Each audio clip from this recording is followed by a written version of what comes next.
प्यारे दोस्तों नमस्ते। आइए हम सुनते हैं गणेश जी भगवान की प्यारी सी कहानी।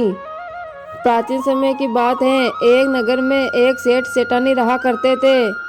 सेठ गणेश जी भगवान का बड़ा ही परम भगत था और सदैव गणेश जी भगवान की पूजा पाठ किया करता था। वो कोई भी काम करने से पहले भगवान गणेश को याद करना नहीं भूला करता था। एक बार भगवान गणेश जी रूप बदलकर सेठ के खेतों से गुजर रहे थे। बदले हुए रूप में गणेश जी बोलते हैं, बहुत भूख लगी है, खेतों से कुछ खा लेता हूँ। ये तो उसी सेठ का खेत है जो नियम पूर्वक मेरी पूजा पाठ करता है। अब भूख बहुत जोरों की लगी है, अब गेहूं के कुछ दाने तोड़कर खा ही लेता हूँ। गणेश जी ने सेठ के खेत से 12 दाना तोड़कर खा लिए। फिर गणेश जी को याद आया कि मैंने कैसी भूल कर दी। सेठ से पूछे बिना ही उसके खेत से गेहूं के दाने तोड़कर मैंने खा लिया। यह तो एक तरह से चोरी हो गई है और अब इस बात का दंड मुझे स्वयं भोगना होगा। गणेश जी ने एक साधारण लड़के का रूप धारण कर लिया और सेठ जी के पास पहुंचा। नमस्ते सेठ जी, मेरा नाम गणेशा है। मुझे यहाँ कोई काम मिलेगा? मैं बड़ी दूर से आया हूँ। यदि आप मुझे कोई काम दे दोगे तो आपकी बड़ी मेहरबानी होगी। सेठ जी बोलते हैं, गणेशा मैं तुझे काम तो दे देता, लेकिन आजकल मेरे काम में भी बहुत घाटा चल रहा है।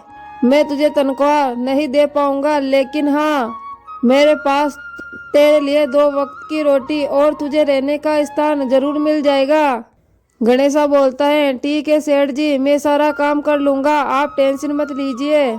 धीरे धीरे गणेश जी सेठ के घर में नौकर बनकर घर का काम करने लगा।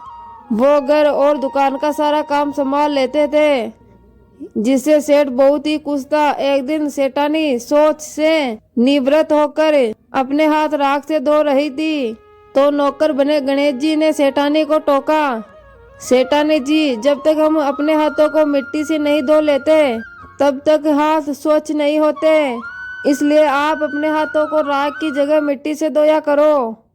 सेठानी बोलती है, तू नौकर होकर मुझे समझाएगा, तेरी हिम्मत कैसे हुई? अभी मैं सेठ जी को जाकर बोलती हूँ।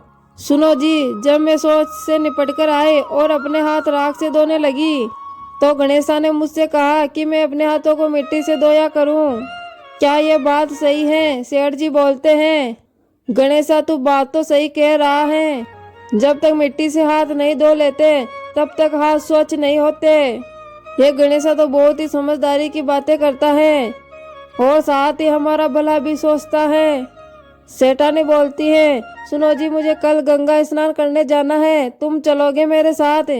सेठ जी बोलते हैं, गायत्री तुम एक काम करो, गणेशा के साथ ही चले जाना, मुझे तो दुकान पर बहुत सारा काम है। गणेशा बोलता है, आप चिंता मत करो, मैं सेठानी जी का पूरा ख्याल रखूंगा और अच्छे से सेठानी को गंगा स्नान कराऊंगा। अगले दिन सेठानी गणेश जी के साथ गंगा घाट पहुंचती हैं। सेठानी गंगा के किनारे बैठ स्नान कर रही थी। गणेश जी सेठानी के पास गए और उनको बीच गंगा में ले जाकर डुबकी लगाकर वापस किनारे पर ले आया। यह सब देखकर सेठानी जी बहुत ही गुस्सा हुई। उन्होंने गणेशा से कहा, हे गणेशा, तूने ये क्या किया? मैं किनारे पर बैठकर ही स्नान करना चाहती थी, मैं डुबकी नहीं लगाना चाहती थी। गणेशा बोलता है, सेठानी जी, जब तक गंगा में डुबकी लगाकर गंगा स्नान ना करे तब तक मोक्ष की प्राप्ति नहीं होती। गंगा स्नान तो डुबकी लगाकर ही पूरा होता है। सेठानी बोलती है, मुझे ज्यादा समझाने की जरूरत नहीं है। और फिर सेठानी घर जाकर यह बात अपने सेठ जी को बताती है। सेठ जी बोलते हैं, गणेशा तूने ऐसा क्यों किया? गणेशा बोला, सेठ जी आप ही बताइए, जब तक हम गंगा में डुबकी नहीं लगा लेते जब तक स्नान पूर्ण नहीं होता। मैं सही कह रहा हूँ ना? अब किनारे पर बैठकर स्नान करने का क्या फायदा? और सेठानी जी तो बाहर किनारे पर बैठकर स्नान कर रही थी।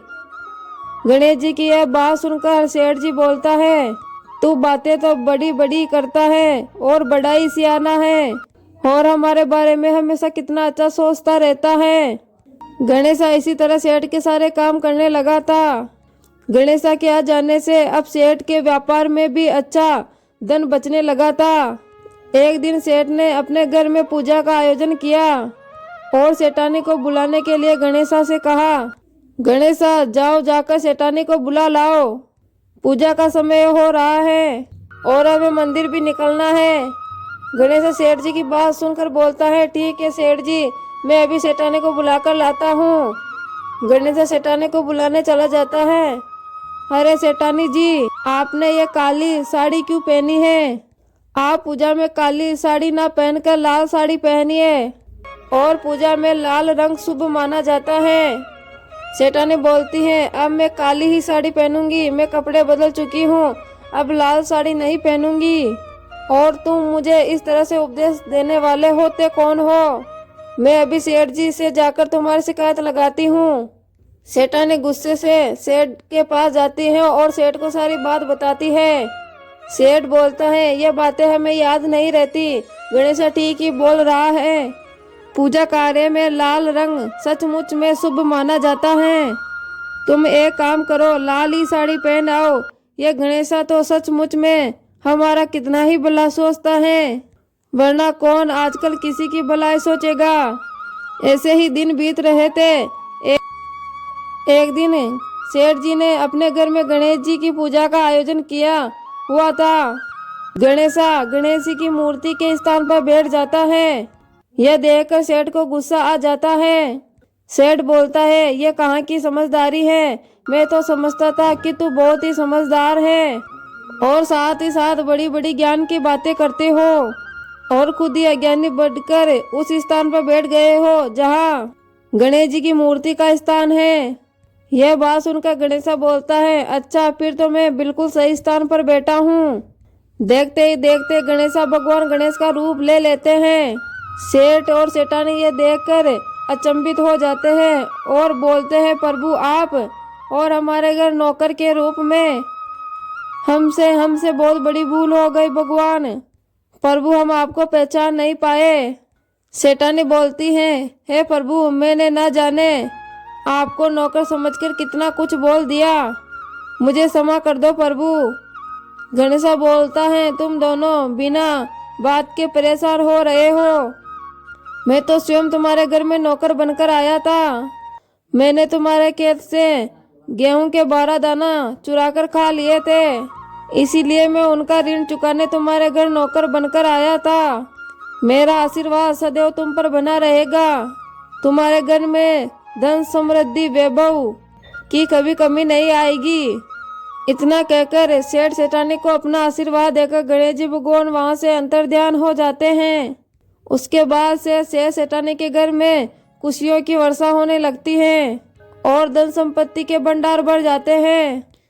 प्यारे दोस्तों, ये थी गणेश जी भगवान की रोचक कहानी। आपको कैसी लगी कमेंट बॉक्स में कमेंट करके जरूर बताएं।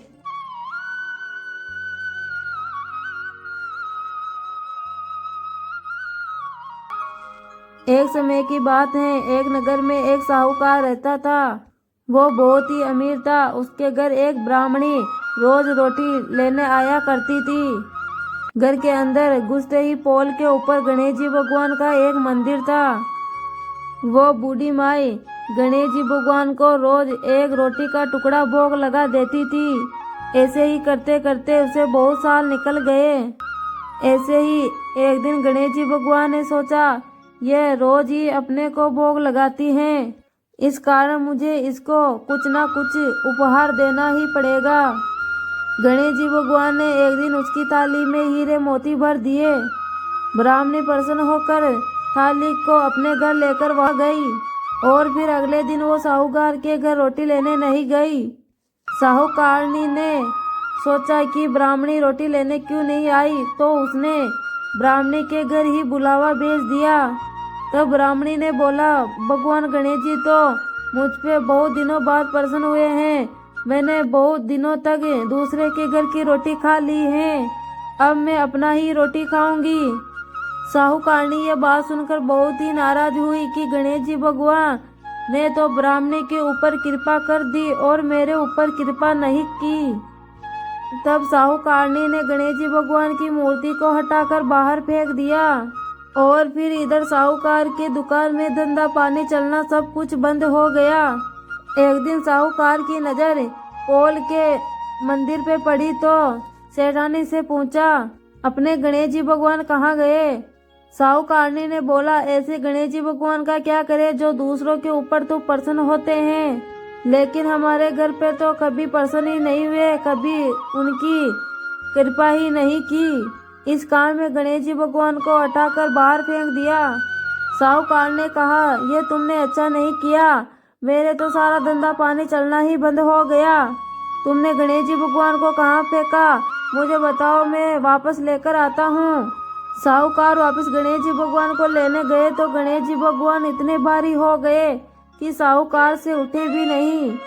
साहूकार जी ने गणेश जी भगवान से क्षमा मांगते हुए कहा, भगवान मुझसे क्या गलती हो गई है, आप कृपा करके मेरे साथ मेरे घर चलिए।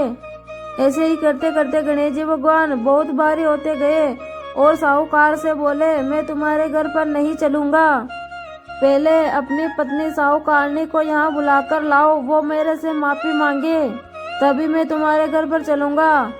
मुझे हमेशा सवा शेर का चूरमे का भोग लगाओ, तभी मैं तुम्हारे घर पर चलूंगा।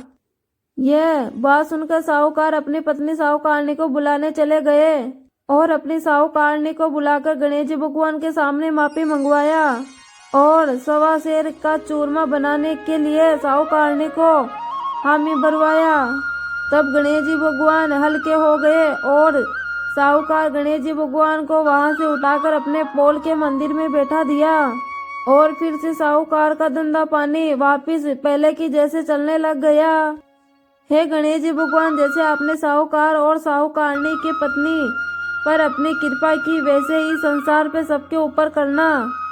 तो प्रिय भगत गणों, प्रेम से बोले गणेश जी भगवान की जय हो, रिद्धि सिद्धि मैया की जय हो।